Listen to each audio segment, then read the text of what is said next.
Alrighty, here we go. Let's see how this works. Uh, so yeah, hi. Doing something a little bit differently today. I'm taking everything, turning it sideways. I have my main screen right in front of me here, and I'm currently doing a stream through, as you might be able to see, StreamYard. So this is a new way that I've attempted for the first time here to see if I can make doing all this from my basement using only an iPad, which is all I have, as my main way to, make this work in my basement. Which, I mean, to some degree it does, but to the other degree it doesn't. So, I don't know. We're working this as best we can. What's up, random streamer that just joined in? Out of curiosity, if you don't mind, can you tell me in the chat if you can hear me okay? I'm trying a new setup. That's the only reason why I'm asking. So, either way, one set of eyes here. I appreciate you being here. Okie dokie. But anyway, before I dive into this, as you can see, I'm slowly starting to build up my roofing here. And yes, that guy right there in the corner is my is the front end of my i4, or at least what used to be my i4. So I shouldn't say what used to be. It's still my i4. It's still there. But as you can see, there's a nice big hole right up there. Yeah, that was when it snowed here a couple weeks ago. Driving down the highway, and I'm in the left lane, and a truck comes by in the middle lane, kind of goes over that little divide where all the snow builds up, splashed a crap ton onto my car, and apparently hit with such force that it put a hole right there in my grill. So, yeah, that was interesting. Again, anyone who's on the stream, I haven't officially started just yet. I'm trying out this new little setup to see if this is a worthwhile thing. So if you would let me know in the chat if you can hear me, that'd be fantastic. Because this thing's supposed to be showing me live chat updates here, and I am not seeing them. So if this is kind of crap, then guess what? I'm not going to use this, and I'll switch over to YouTube Live, like directly from the YouTube app instead. So if this thing is kind of BS, let's stop using it and go back to what works. Okay. Just pull up a couple of my things right here. I'm also, for the first time, going to try some new setup options that I have. But I think I need to start this from over here. So let me try something here. Let's first tilt it this way. I'm assuming I'm tilting with it, but hang with me here while I attempt this. I'm going to switch you.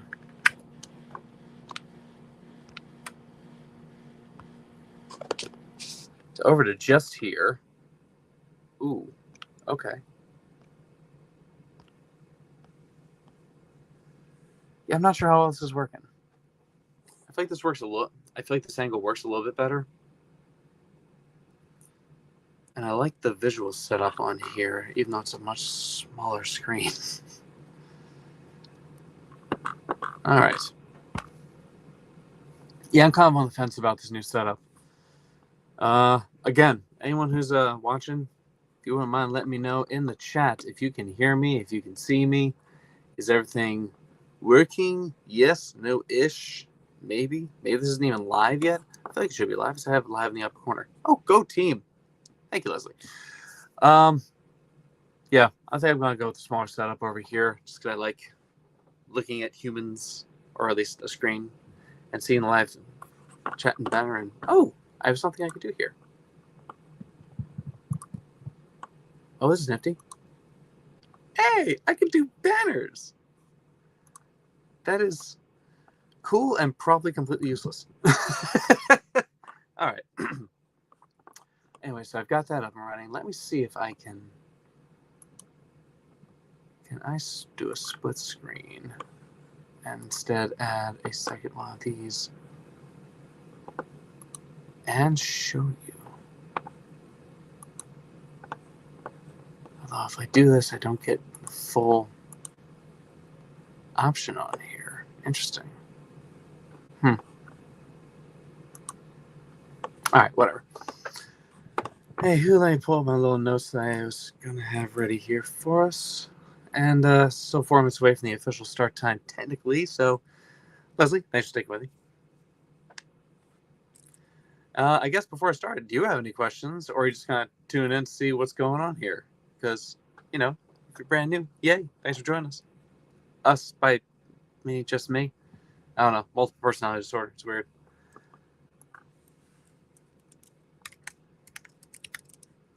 Go there. Oh, and this guy apparently only works when he wants to. That's great.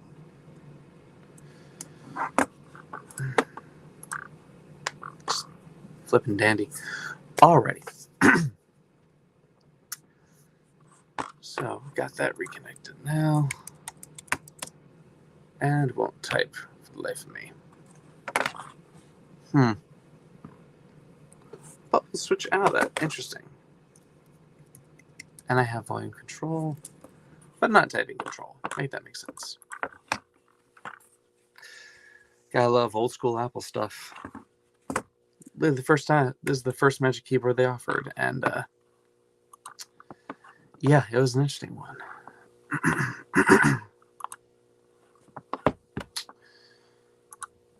Okie dokie.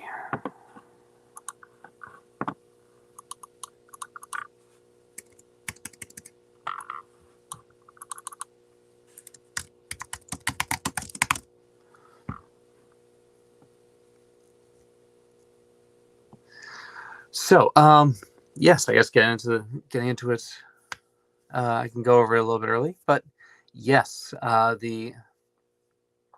actually, I think I can highlight your stuff on here. Let me see if I can. Stars it. I've seen that some of these things have a way you can like drag a comment in.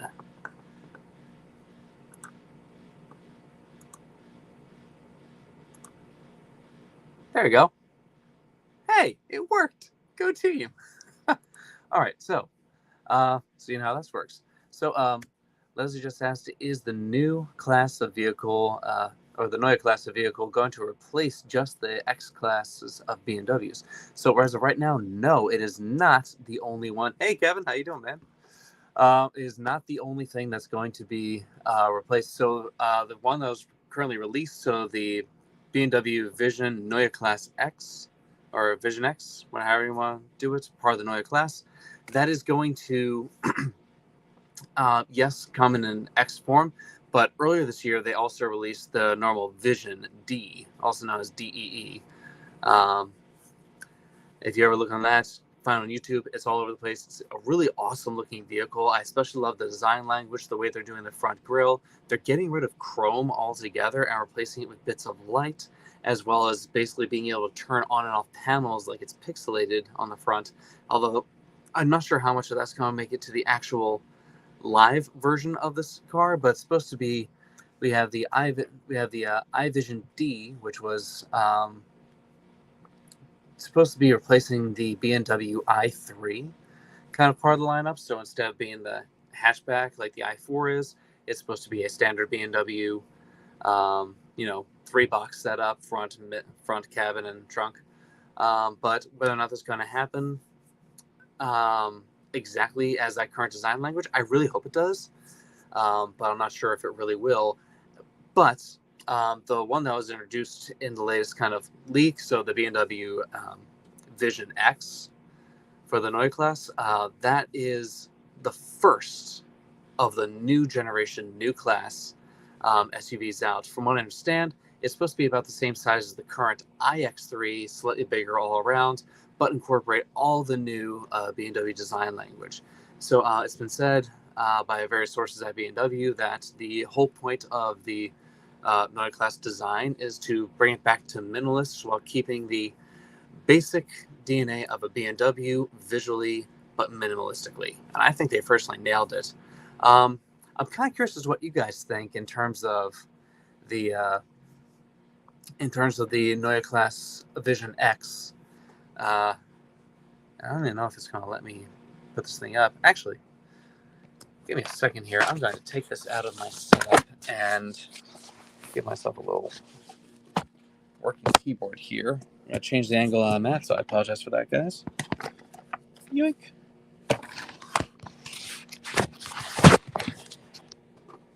And okay, so you're a little bit lower than normal, so I apologize for that.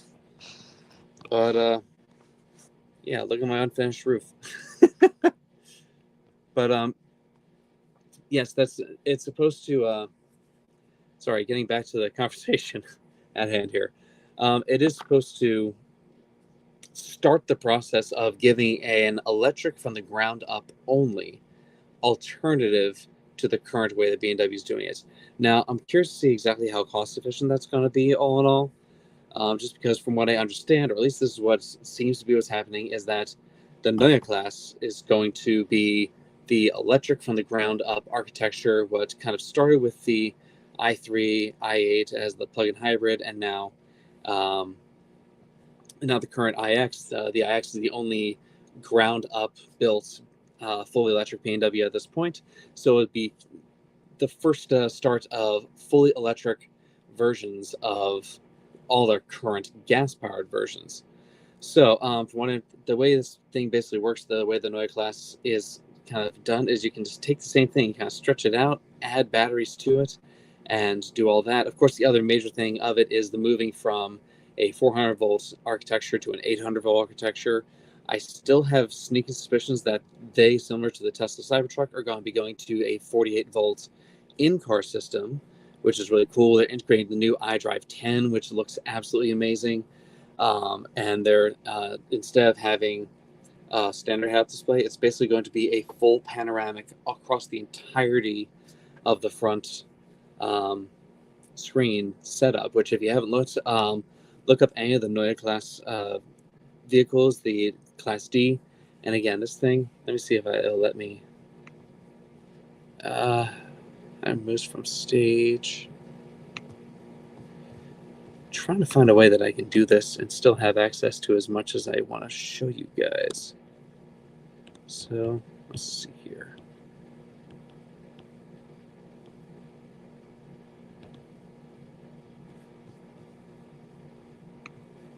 All right, so that throws me in the corner, but there's nothing to actually put what I'm showing over here. So I guess I need to find a better way to do this kind of stuff from an iPad. But yeah, until then.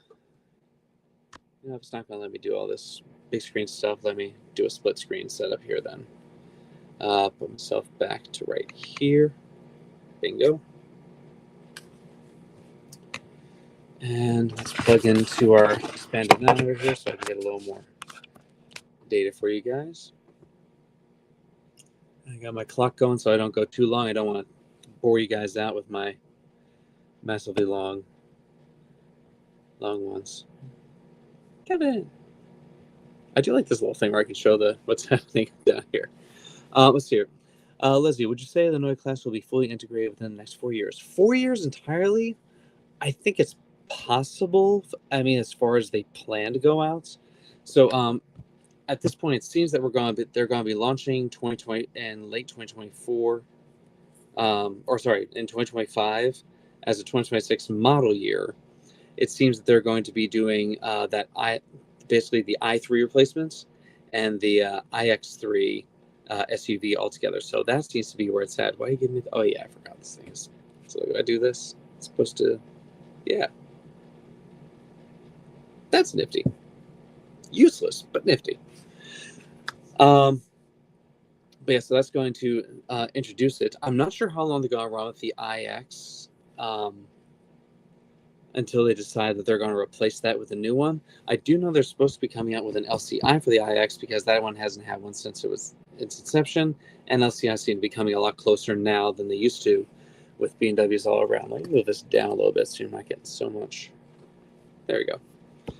I'm sorry, I was getting like massive, like, come to the dark side. Come from the way that thing was angled at me. But yes, so it should be integrating a lot in the next 4 years. I haven't seen the full lineup of what they plan to come out with.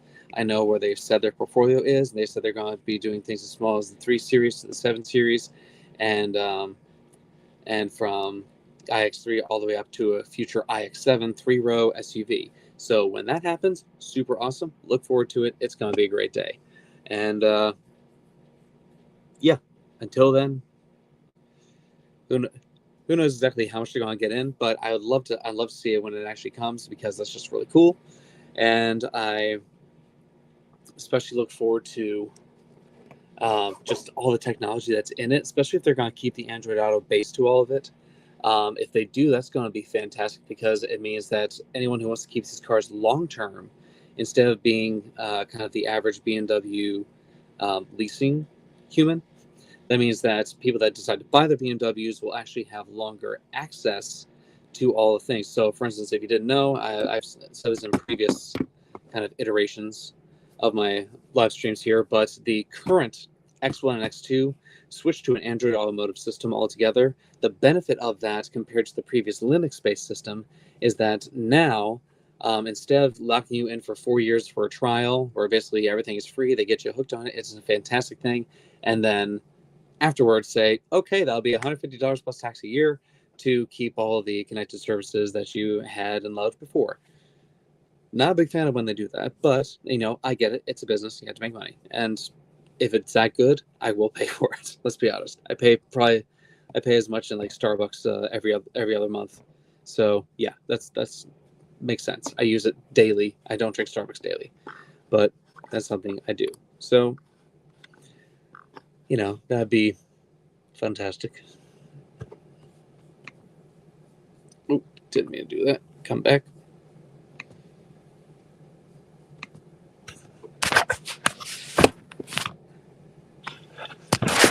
Let's get this guy plugged back in, see if I can get better. So you guys are really along for the experiment today with me. All right. What was I just talking about? I'm so sorry. I'm scatterbrained tonight with this assisted setup I'm trying to do here. It's cool. I'm not used to it in the slightest. All right.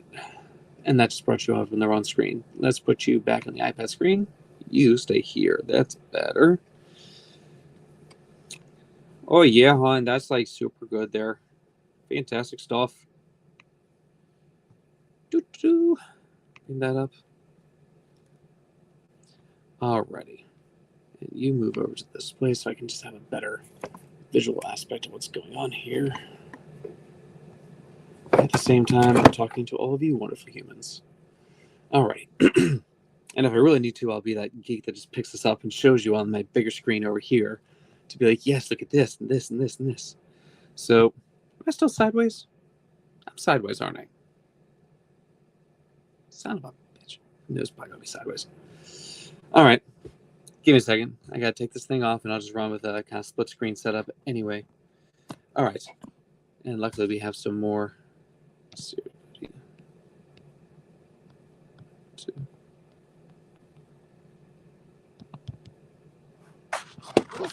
One, 2, flip back, bingo. That's weird. Yeah, I don't know why it does that. Anyway, let's get into some of these questions. Sorry to keep you guys waiting. Again, this is a really weird way I'm doing it tonight, so I apologize. This is by no means my normal way of doing this. All right. Back to Leslie. Do you think they will still have hybrids, or will they be moving completely to EVs? So I think that the idea is that, let me just put this out there first off. BMW is not moving away from gas-powered cars at all. This is not like, Volvo's moving to full EVs. Mini Cooper, with their sub-brand, is BMW's sub-brand, that is moving to complete EVs, or at least planning to by 2030. I personally think minis are going to take to it much better, because I love minis personally, and but I'll really miss having a manual transmission. But yes, long-winded way of saying, I think eventually that will happen. I don't think that is going to be happening anytime in the next decade.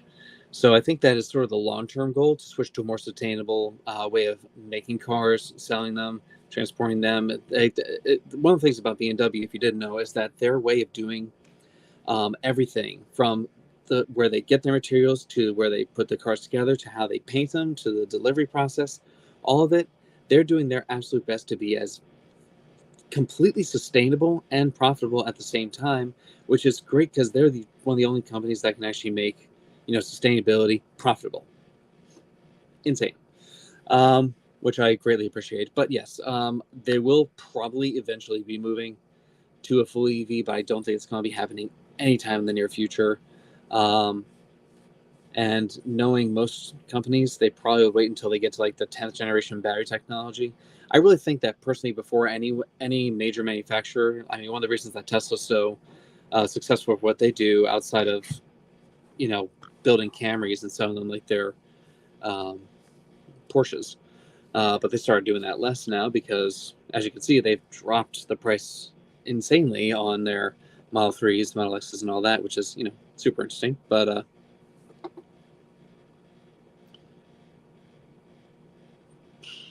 yeah. I'm so sorry. Again, I lost my train of thought today. I am very, very, very extremely scatterbrained.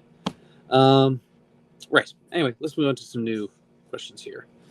All right, let's see here. Will the current X5 users be out of luck for infotainment updates since they are switching to Android? So, to my knowledge, they are not changing anything that they're going to be sending out to the current non-Android based users out there. So, iDrive 8.5, which is also a Linux-based system, like a lot of the previous systems, ever since iDrive 4. Sorry, iDrive 4 wasn't Linux-based. But I think they're going to be doing a slow switch away from it, but I don't think they're going to just simply say one day, hey, nope, sorry, you guys, thanks for being part of our, test group, but you're not going to keep any of the fun stuff. So I don't think it's going to happen. There are going to be more infotainment updates just because, everything that is MGU 22 can't update to a completely new system like Android Automotive. So they need to keep that alive for at least another 10 years, or sorry, another 8 years altogether, just because that's the typical run for these systems. Although the latest way they've been going forward, I'm not so sure. I mean, but as of right now, don't forget we do have an iDrive 7, iDrive 8, 8.5 car, and now iDrive 9 all active. So that's four technical generations or 3.5 generations of iDrive systems just in the last 2 years alone. And right now they're still keeping all 4 alive. So it's not dead, because I know it's not going to die anytime soon, just because iDrive 7 is still going to be alive for another 2 years in the 8 series. So because of that, I don't think they're going to kill it anytime in the near future. I think, like any car manufacturer's plan, that they would try and find a way to make it so that when it comes time for them to kind of discontinue the use of those older systems, they're going to make it worthwhile to be in the newer systems. So, for instance, a lot of people that are just getting out of their X1s and X2s are now getting into a new system, because X1 and X2 owners do tend to hold on to their cars a lot longer than a lot of other vehicles out there. So BMW catered to that, and I think they're doing a fantastic job in it. I still think they have a couple bugs to work out in terms of Android Automotive and Apple CarPlay integration into the physical head unit, because it's sometimes spotty, sometimes just kicks you out for no reason. Other times it'll connect to your phone but not do audio, and like there are lots of little things. So they're still working out the kinks of that system. So because of that, I don't think it's going to happen too soon. They're definitely putting a lot more internal attention towards iDrive 10, which is the next one that's showcased in the NEUE class, which is like, it's so good. It is so good. But yes, I do think that they're going to keep running that for a while and not, just say thank you, no thank you to all their previous owners. All right, Brianna. Let's see here. How are the i5s and i7s out of the dealership? Pretty good, actually. We've been doing very well with our i5s and i7s. Most of them come in. Luckily, we have been able to keep our one i5 M60 around for test drives, which is great. I think a lot of the initial BMW full electric ownerships that want to get there kind of got in the game early, and I think the main benefits that's going to happen from that is that these newer generations of electric cars are coming out, which is going to make it super cool for those owners. But I think there are a lot of people that really like iDrive 8 and 8.5 over iDrive 9, or sorry, 8.5 over iDrive 9. So I think anyone that's going to want that is going to stick with the i5s and i7s. Not to mention, I mean, they're just really good cars. Like, the i5 is a more affordable i7 in the best way possible. I mean, like, if you have ever had the chance to actually drive one, you really need to, because they're so damn good. All right, and Why did BMW chop off a year of their previous generation 5 Series? You know, I'm not entirely sure why they did that. I think part of it is, if I was going to speculate about it, obviously they used to have pretty long, 7 to 8 year or 8 years total of like generational runs where they would start something and then 4 years in do the LCI and then keep going. So they, I think, similar to their operating system push, because they, again, like, as I mentioned, have been pushing for iDrive 7 to iDrive 8, 8.5, and now iDrive 9. And currently working on 10 already, and they've been doing that for a little bit now, and it's going to show. So because they're doing that, I think that there's sort of a expectation that while they update everything else, because older hardware can't fit some of the newer modules, like cars unfortunately need to grow to just house more sensors and all that, which for us just part of safety features and whatnot.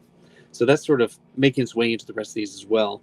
But the idea behind it is now it's sort of expected to not only do that. I mean, I don't think it's ever going to get to the point of like Apple putting out a new iPhone every single year, something that's just very slight changes to it. I don't think it's ever going to get that bad, but I think you might start seeing life cycles go from like a typical 8 year cycle down to maybe like a 5, 6, or about a 6, 7 year cycle instead. I think they started that. The 5 Series was getting kind of old in its iteration, and it got an LCI, which didn't garner as much kind of notice as they had hoped. There's been a much better bump in sales for the new 5 Series because, clientele that are now interested in the 5 Series, they just kind of want something new. So BMW is trying their best to deliver on that front. All right, let's take a look at David. Thanks for checking in, man. I actually can't stand in my Tesla Model 23 versus iDrive 8 and my iX50. Nice. So you're saying you're dropping CarPlay? I think it's a huge mistake. Oh no, not saying they're dropping CarPlay at all. You don't have to worry about that.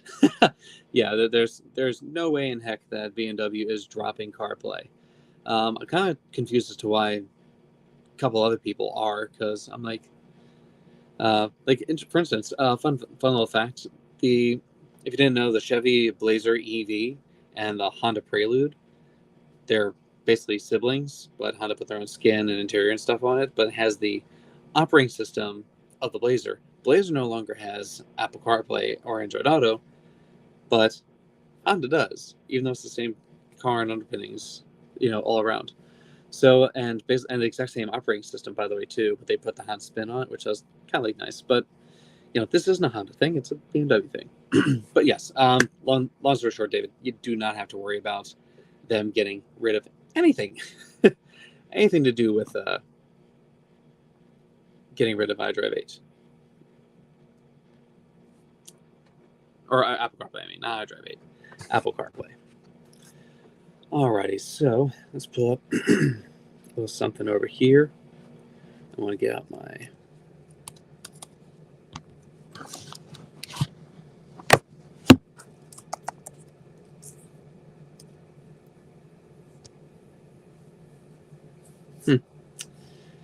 Man, my system does not want to play ball today, does it? I am not enjoying this in the slightest. Let's see here. I need BMW.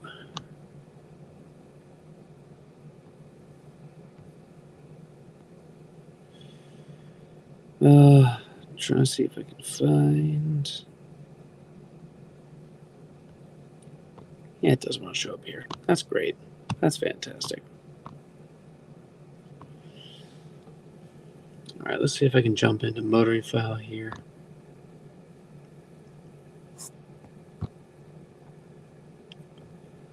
All right, here we go. Split view, right side. Open up. Bingo, bango. That's a good day. I love that. All right.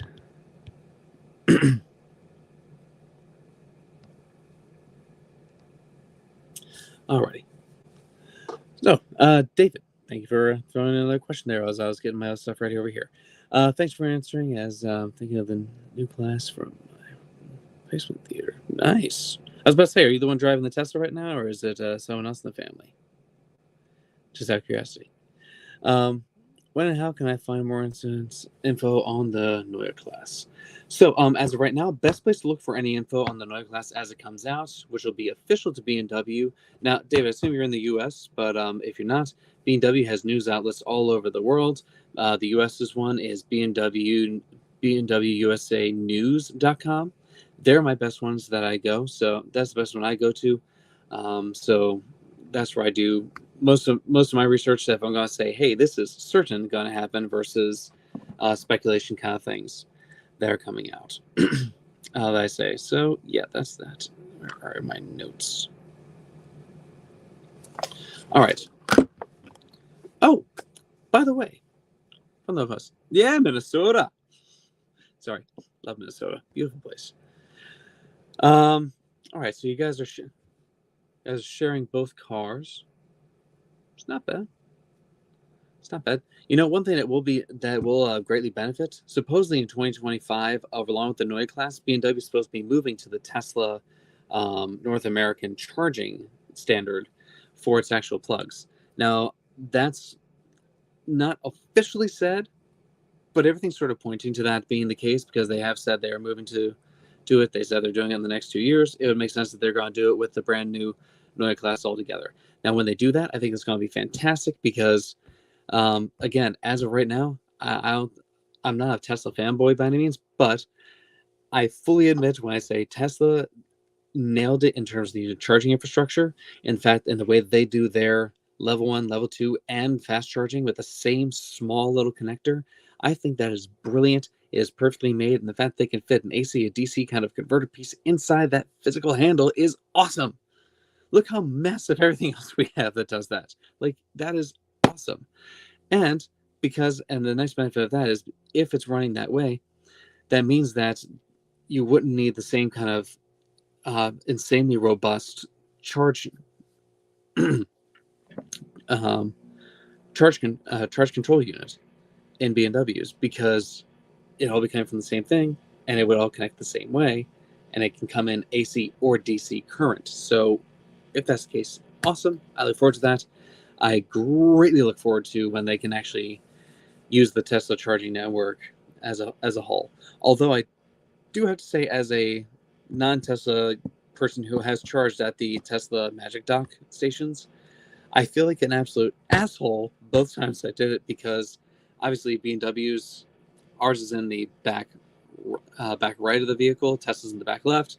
So when we want to charge, we have to take the spot next to it. So we're technically taking up 2 spots, which sucks. Or actually, no. I mean, really, it's more than 2 spots. It's 3 spots, because not only would I, if I had to, park in this one, charges right here, and normally you pull in, plug in, but this is like, nope, I have to pull in this way to take out this spot to move that charger. So this just becomes a normal parking spot, and then because I'm here, this charger is meant for this spot, so that one's not usable either, unless another non-Tesla EV comes up, and that's just. It's a great idea. Great to get extra income on the network for Tesla, but obviously they plan for every vehicle to be the exact same. So all 5 of their vehicles charge in the same spot, no matter what the vehicle is. So it works every time, but almost no other manufacturer puts it there. Like, none of them. So everyone else is either on the front, in the middle of the front grille, on the normal driver or passenger side rear, and it's sort of like it's all over the place and it's different for every single model. And Porsche has like the 2 charge points, but only one side does it, which I guess is probably as close to the Tesla thing you can do, because if you pull a Porsche in, it's on the passenger side, but if you pull it in straight instead of backing in like a Tesla, that would put their DC charger semi-close to the front. But yes. All right, so for the other things we are going to do today, talking a little bit about the NEUE class. Again, I absolutely am obsessed with that project. But where was it? So I'm not gonna lie, I really wish that I was in Portugal and I had the opportunity to talk to like the designers and engineers who actually created this stuff and are working on the next generation electric BMWs. But unfortunately, I'm not. And I can't wait till the day I am. That would be amazing. But again, from everything that I've seen out there, we can kind of shed a little bit of light on kind of the key aspects of what the future BMW could mean. And frankly, if you're into minis, what that can also mean in terms of kind of the role of the next, electric Countryman. And they're going to replace the electric Countryman with a NEUE class version, which will basically be the upcoming iX1. That'll be part of the NEUE class altogether too. Excuse me. So, something that might be helpful if you're ever looking to any of the newer stuff that's out there, including about these BMW new stuff. So as of right now, if you're looking at the actual platforms on the cars, the current platform that's being used is something called the FAAR platform. So it's the FA architecture. And this NEUE class will be the NKAR, or the Knar. Don't call it the Knar. Don't tell BMW I call it the Knar. Are you knapping? Whatever you can know. Anyway, let's jump into a couple more here. However, it seems faster charging with the BMW. The entire industry is good. Yeah, I would actually agree with that. I mean, one of the reasons that BMW does have a slightly better charge curve overall than Tesla does, although Tesla obviously has their way of getting around it by saying, "Hey, charge 90% or 80% or all of that." BMW's like, you know, 100 if you want, but if you want to get on the road faster, just charge to 80%. But yes, just to kind of highlight this one, I feel like often easy EV charging spots are risky targets. Yeah, we get that. My personal favorite is I come across a couple of these that actually are terrifying because you're like in the middle of the most badly lit parking lot in the world. I've gone to, I can't tell you how many malls that I've had to go into. Like when they're technically closed, a guard will come to the front gate, open it up because you're here to charge. And you're sitting there and you feel like the biggest asshole because you're like, I'm sorry, I was at 5% and I need to charge. And this is the only one within a 4-mile radius that I can make it to. So, yeah, there's some, like I did cranial pressure here once. That was actually kind of terrifying to do. I would not choose to do that by choice. Anywho, Brianna, let's see what we got here. What kind of clientele do I encounter with the i7s, and do they own multiple cars? You know, interesting enough, most of the i7 owners that we've had so far at the dealership are not multi-car owners. But usually they are 2-car owners. Usually it's, either it's usually the husband wants the car or the wife wants the car. As horrible and stereotypical as it is, usually the white cars go to the wife and the dark cars go to the husband. But yeah, so that's the kind of like average clientele that we get.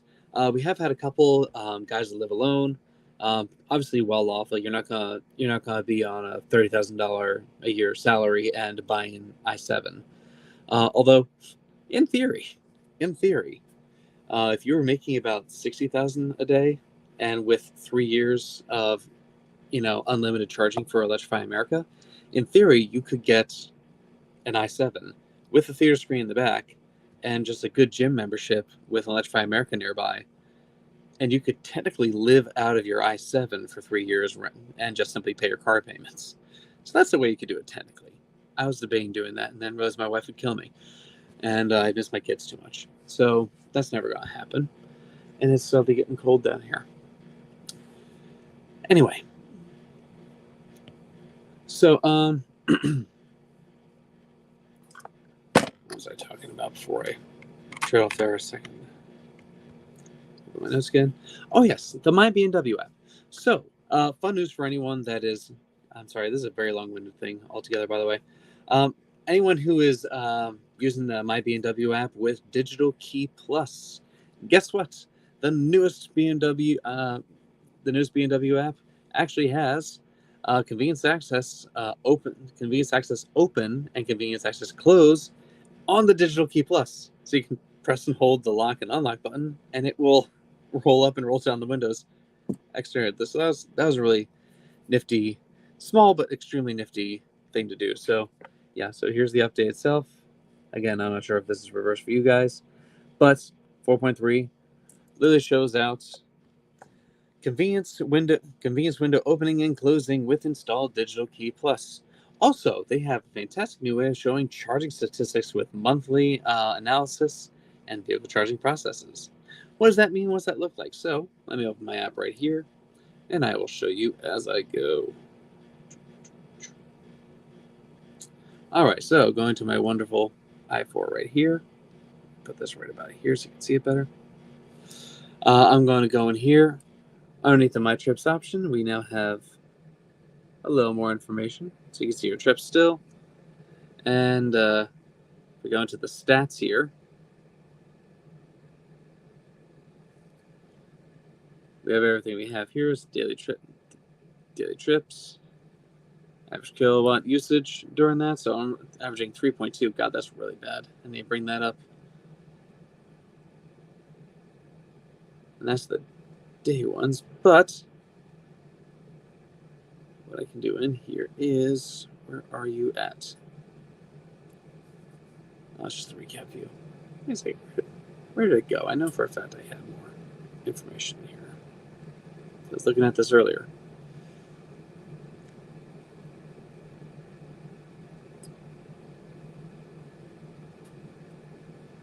Here it is.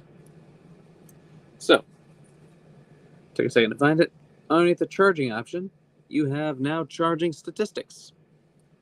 When you go in here, it shows you things like your total charge. So, compared to February, I am currently using a little bit more driving, 2% more than February at this point. And, compared to February, I am a little bit below where I was in February. But so the little blue lines in there is my current consumption. The gray line was last month's consumption.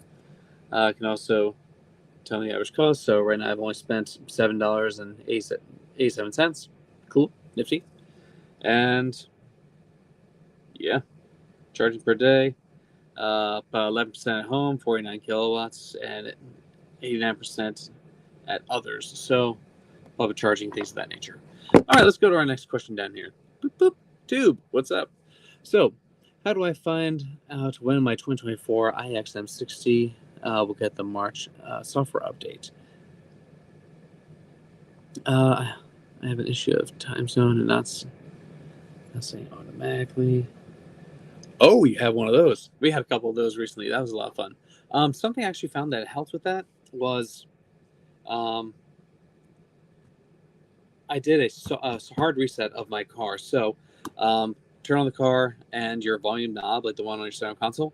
Press that down, hold it for 70 seconds till the screen goes black twice. That'll reboot your, main systems in the car, and that should make it so you'll be able to get access to that. And hopefully, if you turn it off and then back on, that should fix it. And that's worked out for 4 of the people that have come in with the same problem. And actually, my car briefly did that as well for about 2 weeks.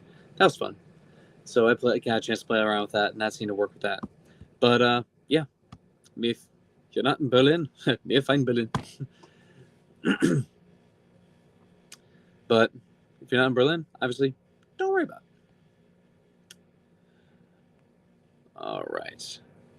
Yes, please do try that. Alrighty, so getting that done. Now let's look at my little app here. So we went over the charging stats and digital key plus open option. That's super cool. And apparently the thing I ordered from Amazon just showed up. Wonderful. It's a little late in Amazon, but I'll take it. And notes. BMW NEUE Vision X. We talked about that. Oh, new 4 Series and new 2025 X3. Let's go over 4 Series first here. So if you didn't know, the 4 Series now has a couple fun things they're coming out with. They now have the laser taillights as part of it. That was previously only found on the M4 CS model that came out. So super cool taillights all over the place. more aggressive front end, new headlights, and they have like the little kind of kink headlights that I guess are from the i5 or X5 and X6. But yeah, I like it. I think they're good looking cars all around. Another thing, they're all getting iDrive 8.5 across the board, so you don't have to worry about having iDrive 8 while the i4 gets 8.5. So they're all moving to an MGU 22 setup. If you didn't know that, by the way, also the upcoming i4s also will not have the ability to get plug and charge in them. I have to remember the exact time that it was. Hold on, I took a picture of this to make sure that I have the right information on this, and go back a couple of days to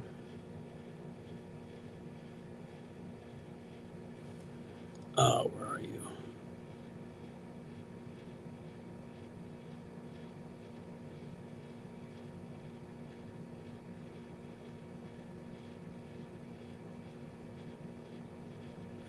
Nope, not there.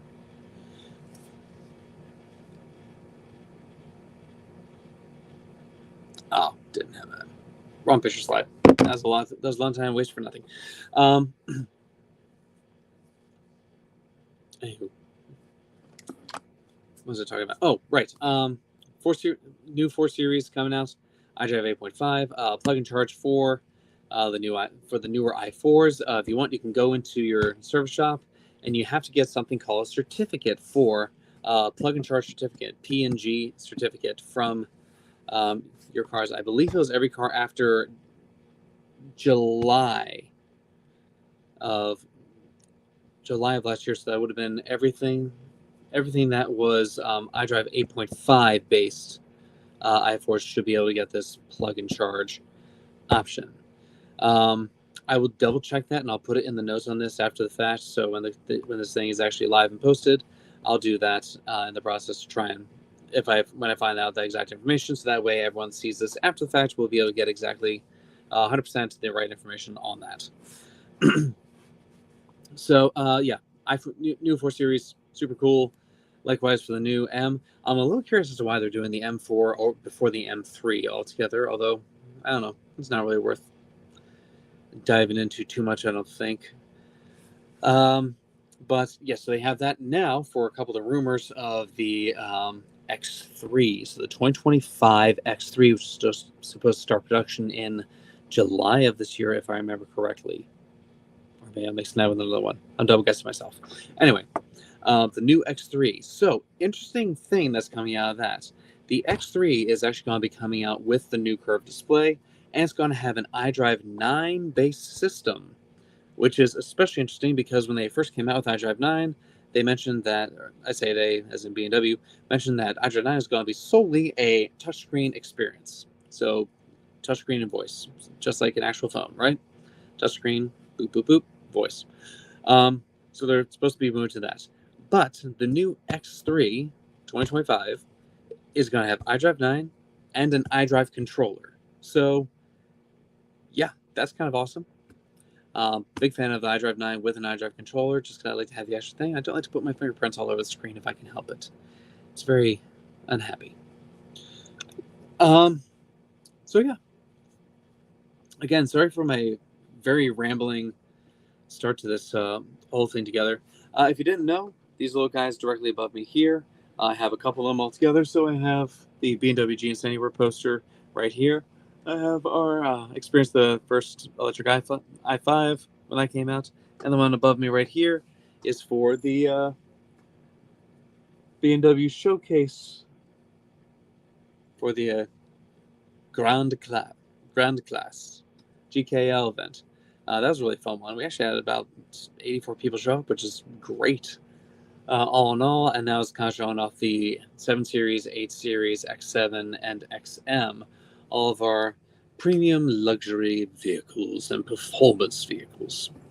If you want their actual line from this, if you can't see it from your current angle, is join us March 14th for an evening of BMW automotive excellence and refinement as you discover the unmatched comfort, opulence, and performance of the BMW Grand Class.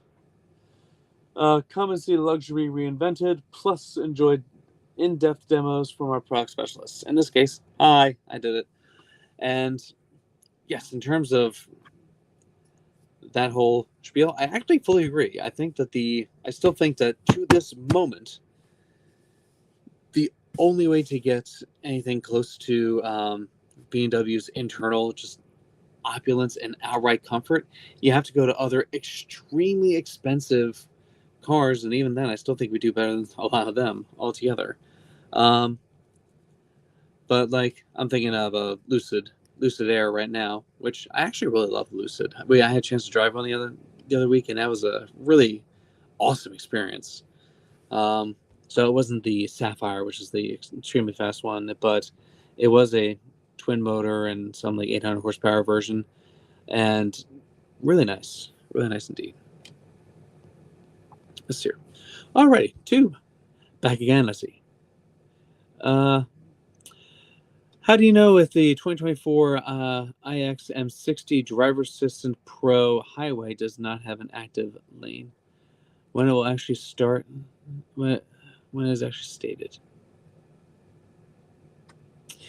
So, is this happening to you when you're driving with it, or is it just basically not showing up on it? So, like, you'll activate the system, set your speed, and then it says, okay, I've got my car in front of me, but I can't get my lane. Is that what's happening? Or is it you go in, start it, you get Assist Plus ready. When you take your hands off, it then says it can't do it because of A, B, C, or D. So it's more one or the other. So I apologize. I need slightly more information to know exactly when this is happening, just because Highway Assistant, the Highway Driver Assistant Pro Highway Assistant is only active when you have adaptive and lane at the exact same time. So it's not showing up at all. Okay. I assume quite obviously you're signed into your car. When you go into your drive settings, do you have everything turned on throughout it? I know that the automated lane change is not checked off after some updates, and it's like a 50-50 chance. Like, if you had any of the recent updates, it might show up, it might not show up. And by the way, let me keep everyone else appraised to what's going on here if you're not paying attention to the chat. So say it's not showing up. So the iX does not get driver assistance professional highway assistant with iActivated lane change yet. So that is going to start coming out in some of the newer ones, but it's not in the current ones. So as of right now, the only cars that have come with the iActivated lane change is the 5 Series with the i5. They're going to be rolling that out into the iX. They're going to be rolling that out into the iX, X5, X6, X7, and 7 Series. Starting, if I remember right, it was April. It was either April production or June production of this year. But when they come out, that'll be, yeah.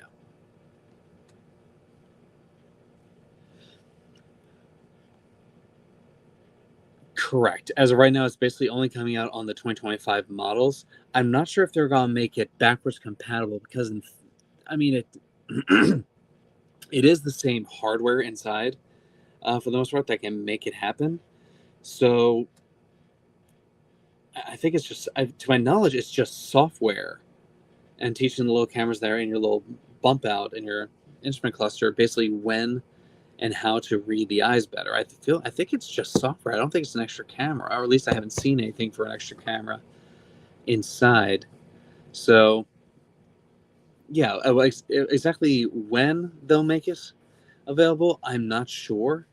But again, in complete theory, they should be able to do it since everything's there that they need for it. Exactly when or how, there's no word as of yet. Obviously, if I ever find out, I'll let you guys know the second I do, and we'll be up and running the way we should be. Because yeah, I feel like I feel like it stinks when you get any kind of car that you're like, oh, this is great. By the way, 2 weeks after you bought your car, the new thing came out, because that sucks. Like, it sucks that I can't get iDrive 8.5. I love 8.5, but yeah. Yes. So if it is, I feel it would have to be a software update because again, all the hardware's already there. and they're not going to retrofit hardware in a BMW because that's it's at least something that would be as intense as a driver assistance automation system, because that would be an insane thing to kind of add after the fact physically. But yeah, so it had to be software based if they end up doing it at all. But I do believe that they will, so that makes the most sense to me personally. Yeah. Alrighty then. Take care now. Bye bye then.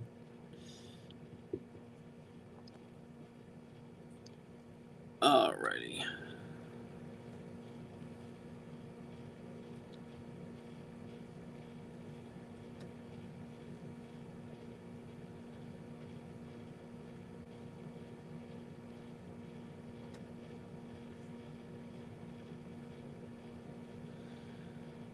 All right.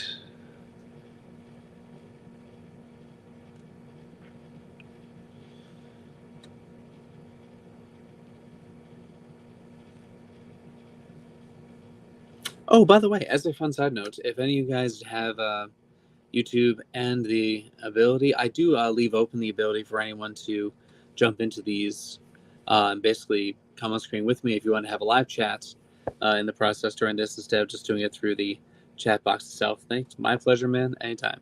Anytime. Ooh, Brianna, interesting question.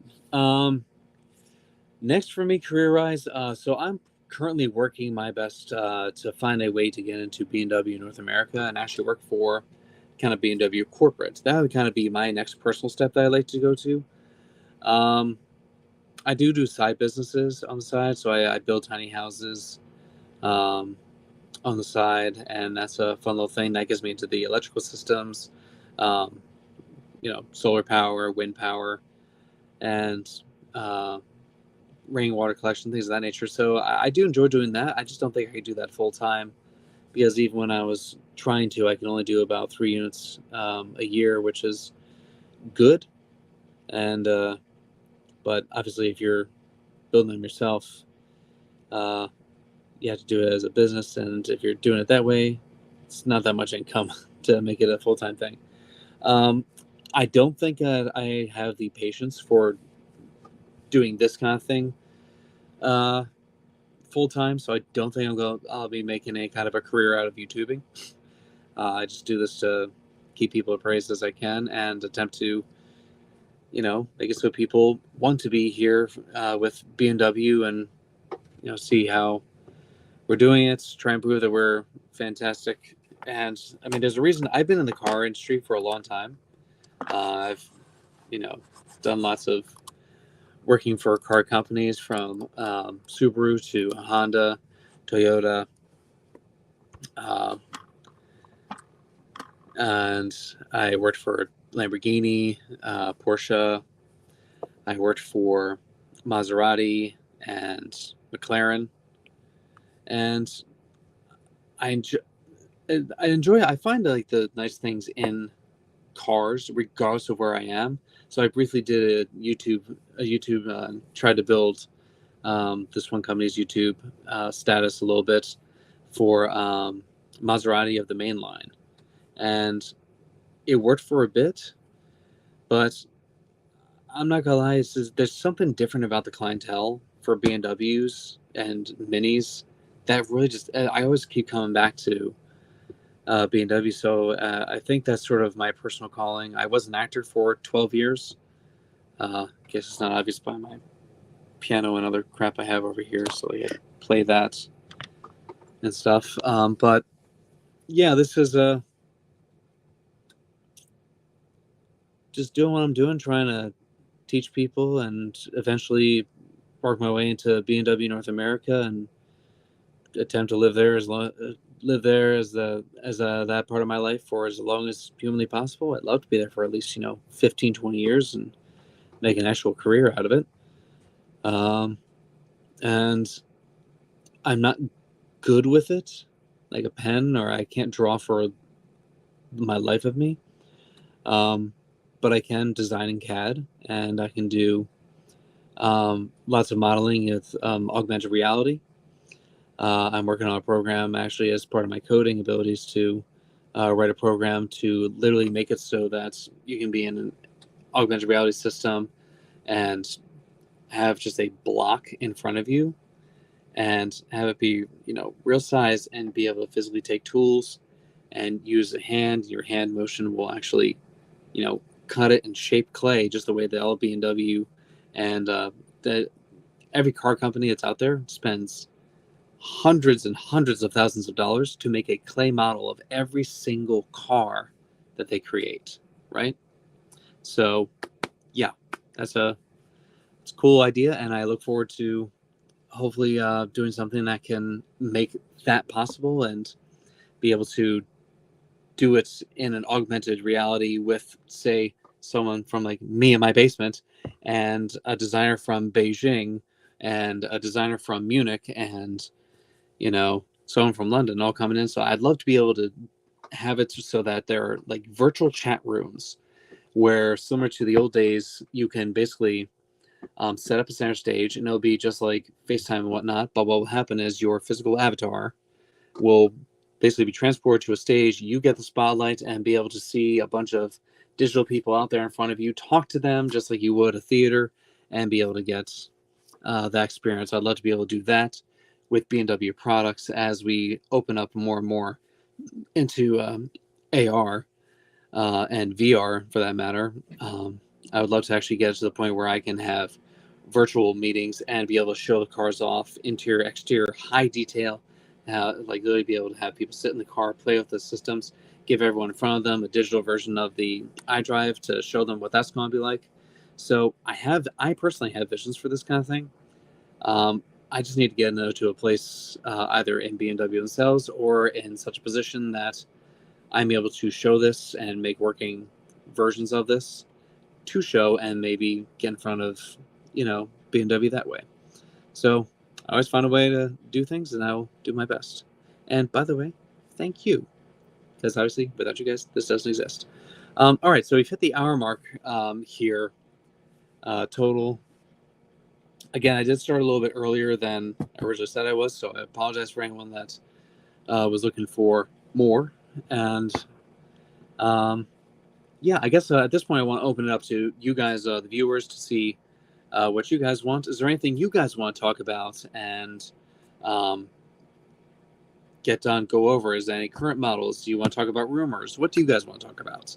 I want to further open up the floor for you guys since you've been with me for the last hour and obviously gave you a chance to voice what you would like as well. And obviously I'm finding one of the major benefits of this is having this extra YouTube thing where I can highlight your comments. Makes this a lot more fun instead of reading it out differently.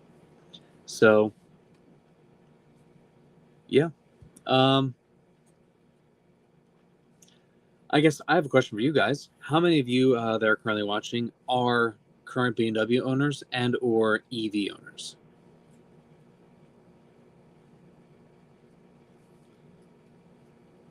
Ooh, I like this one, Kevin. Any news on upcoming apps for 8.5? So, to my knowledge, some of the apps they're going to be getting and kind of introducing to 8.5 are sort of just extensions of what's currently out. So things like Air Console, and I believe they're trying to expand TiVo a little bit, which is kind of funny. TiVo in cars. Kind of thought TiVo was dead. But no, that little dancing TV haunts me on a daily basis. Yeah, to my knowledge, there's nothing outright saying that something new is going to come. There are rumors that that BMW is working to get the rights and abilities to put in things like individual streaming apps like Netflix, and I don't think they're going to go to the point of getting certain subscription services like Tesla did, adding Apple Music. But if they did, that'd be awesome. I feel like that could happen in iDrive 9 though, all around. But obviously, iDrive 8.5 right now is really just you have one soccer app technically. You have TiVo, Air Console. I know they're going to expand Air Console's games coming soon. I think they have like 6 more games they're going to be adding to it. And TiVo's kind of its own thing and its own little demon for what it is. Still nice to have every now and then. But as a fun side fact, let me create a little bit here. Oh, can't do that while doing this. I found this little thing here. Check this out. I can make a little streamer down here. How cool is that? Welcome to the live stream. Woo! Sorry, I'm a child right now. But yeah, what I can end up doing in the future with that is make a little more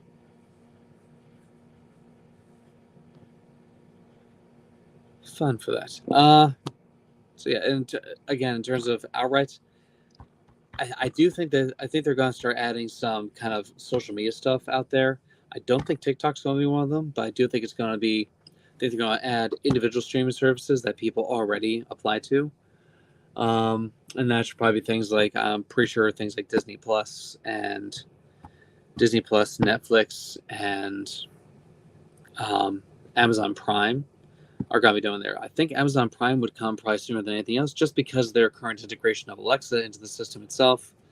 And I think that'd probably be one of the better bets. I think they're going to also add an option for Amazon Fire TV as an actual app download, which that'd be really cool if they actually do that. Again, that's part of the rumor mill, so take everything I say in this moment with a grain of salt.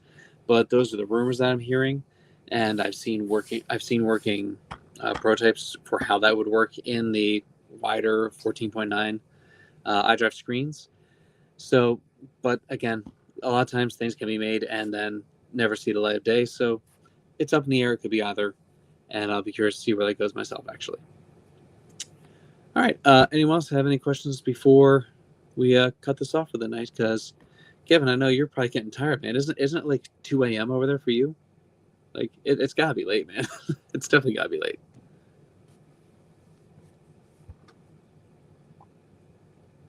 Oh, I put after sales with a small s.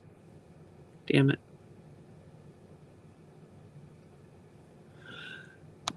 Yes. So technically, they do have Amazon Fire TV in the 7, but it's only as part of the theater screen itself. So if you don't have theater screen and you don't have an active eSIM in the US, you don't get access to it. But oh, that reminds me. Did I bring it with me? No, I didn't. Damn it.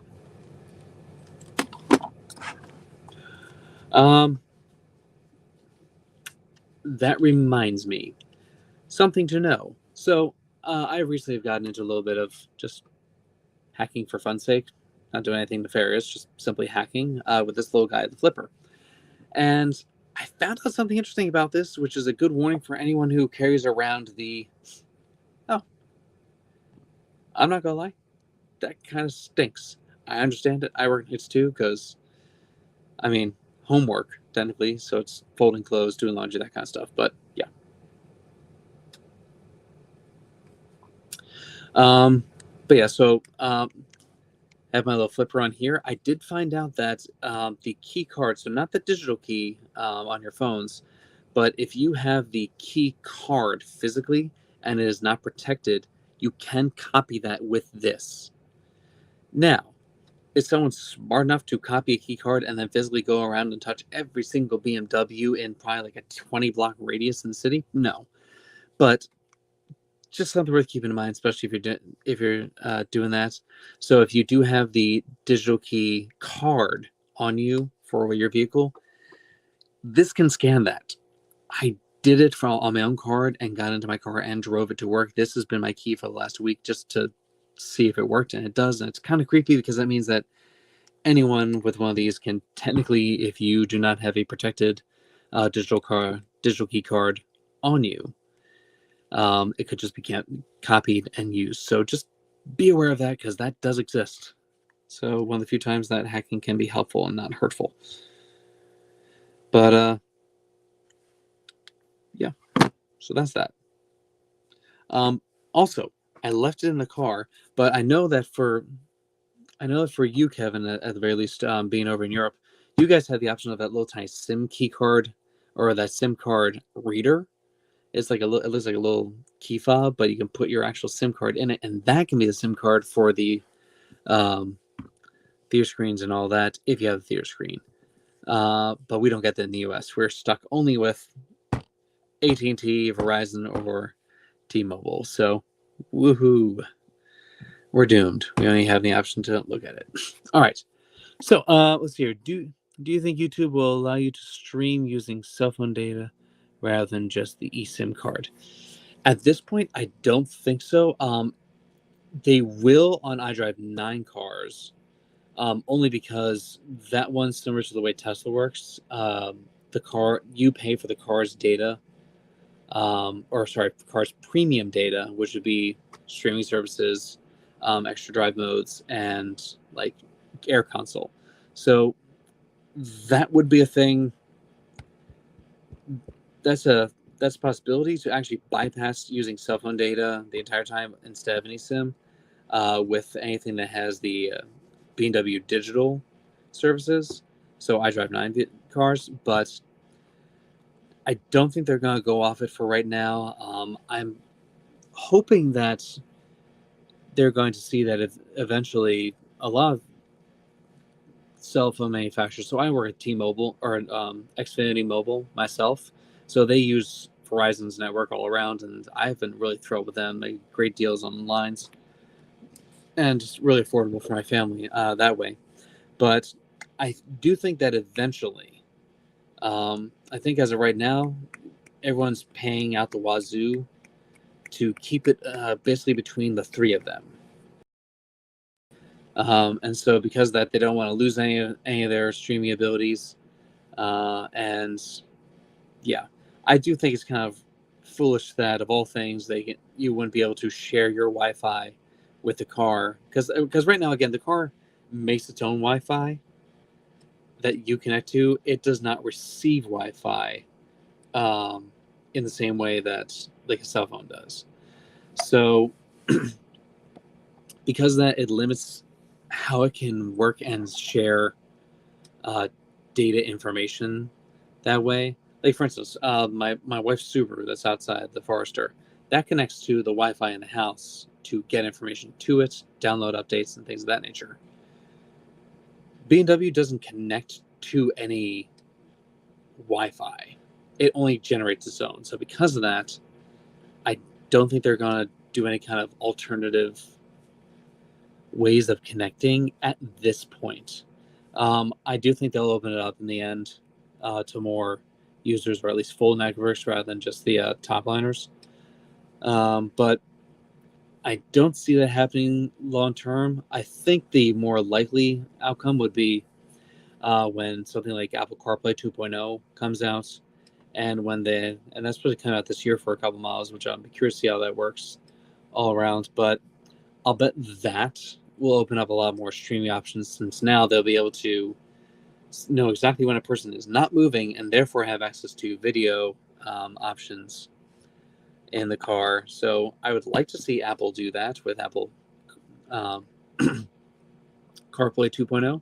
I don't know if they will, but maybe that'll be an update they'll do for it. So that would be very nice if that happens. And I hope BMW gets on that bandwagon, because I know as of right now, most of our competitors are. Porsche is, Audi is. If Audi is, that means VW is as well. I know Porsche is going to like have a massive screens like in the Taycan. I look forward to seeing that. That's going to be amazing. And I can't remember if I know GM just said they're going away from it, but I want to say it's Chevy. No, it is GM that's doing it. Chevy's going away from CarPlay, but yeah.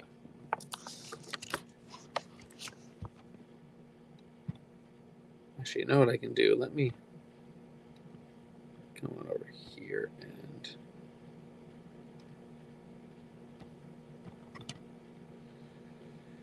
that's completely unhelpful.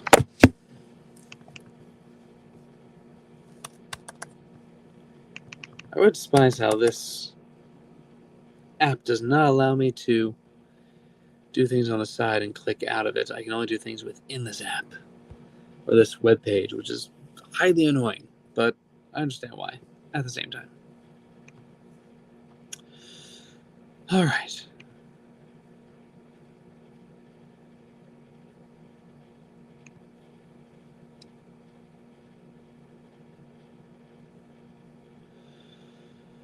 So yeah. Got that. Let's go back to our comments here on the side. And yes, we got that. I hope that answered your question, by the way, about whether they'll use cell phone data rather than just the eSIM cards. I don't think they will, just because of limitations of the system as of right now. I think if they ever open up the newer system, so I think, again, iDrive 9 would have the ability because it's an Android Automotive base, which means it's a cell phone kind of base to it, which could technically connect to a Wi-Fi. So if they open it up to connect, not just simply receive, I think that would be a way to get a personal hotspot to be the main way to run things like Android Auto and all that. But again, I think as long as they are able to keep it as a simple and affordable paid service connection, I think they're going to stick with that because it creates revenue to give more options in the end, and sort of a self-fulfilling way to keep everyone connected and have a better experience altogether. So if that does change, I think it'll take a pretty intense act of God to do so, but it is possible. I just don't foresee it happening, but it is possible if they make some changes. My pleasure. All right, guys. So with that, I have a couple more things I need to get done around the house before I wake up in 6 hours to go to work again. But if you need, keep an eye out tomorrow. I'm going to be doing my recording and putting together the video of how to use a tire inflation kit and a Fixify kit. So yes. Oh, sorry. One more thing at the bottom here.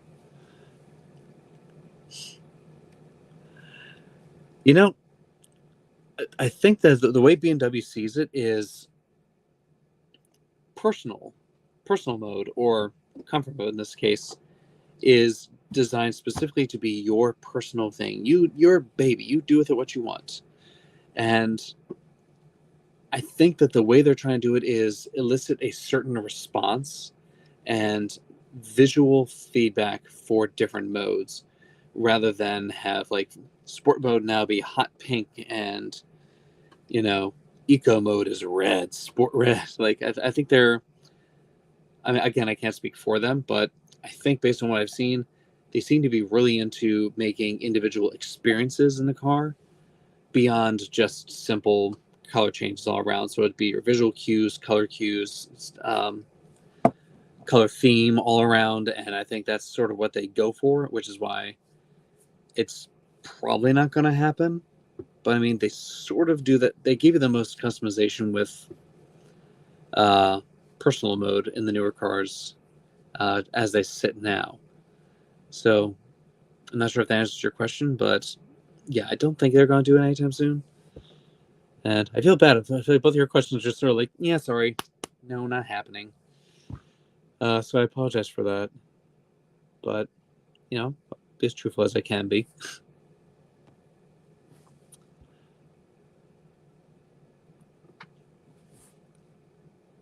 Yay. That would be fantastic. I would love that. That'd be a beautiful thing. Just spend my late nights just sitting in the basement. Ugh. Going over things in cars and things that get me excited. And yeah. Brianna, thank you, dear. You're the best. All right, guys. I'm going to call for the night, and I'll try and do another one of these sooner. Again, I'm playing with some different options in here.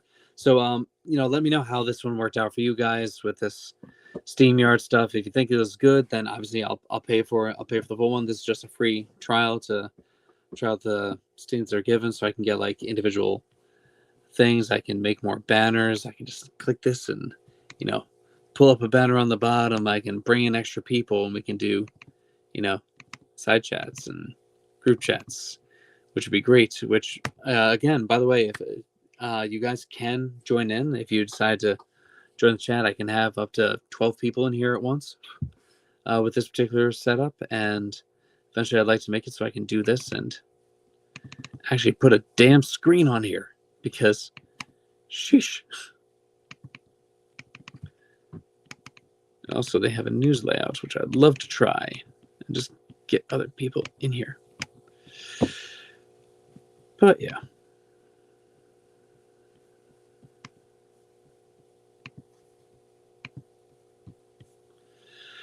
Alrighty, guys, it is time to call it. This thing's been running for an hour and 20 minutes at this point. Again, thanks for sticking with me during my very absent-minded start of this and a lot more scattered way of doing the live stream this time. So I appreciate you being with me during this little experiment with a newer system.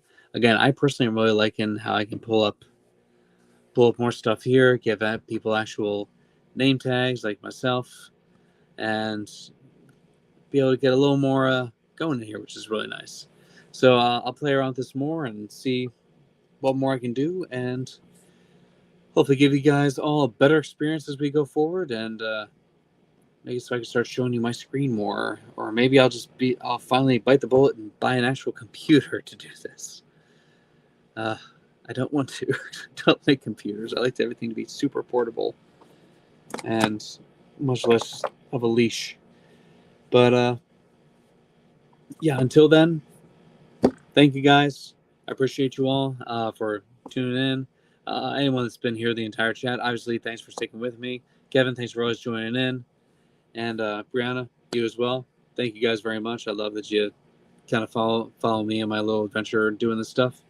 And yeah, everyone, have a great rest of your night. Stay safe, and I'll see you guys next time.